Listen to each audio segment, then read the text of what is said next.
आज हम अजमत साहब के पास हैं पीटी भटिया में, तो इनका ये बागात दिखाएं ज़रा।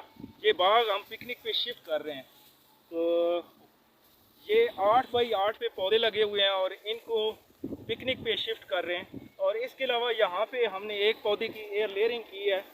यहाँ पे ये पूरा प्रोसेस तो नहीं दिखा पाए, लेकिन ऊपर से बारिश आ रही है इसलिए जल्दी की है। तो यहाँ पे इस पौधे की एयर लेयरिंग हो रही है। तो अभी पिकनिक के हवाले से अजमत साहब से गुजारिश है कि पिकनिक के हवाले से क्या मोटिवेशन आपको मिली है कि आप अपने सारे बागात को पिकनिक पे शिफ्ट कर रहे हैं? माशाल्लाह जी, हमने आज एक पंजोता साहब के साथ जाके विज़िट भी किया एक बाग कोट मोमन में। मुझे तो बड़ा पसंद आया। मेरा काफ़ी सारा यहाँ बाग था।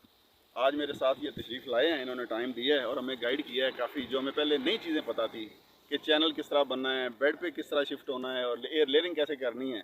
चलें देखते हैं रिज़ल्ट, अल्लाह मेहरबानी करेगा और हम इसकी बेहतरी की उम्मीद कर रहे हैं और इसको शिफ्ट कर रहे हैं और इंशाल्लाह बेहतर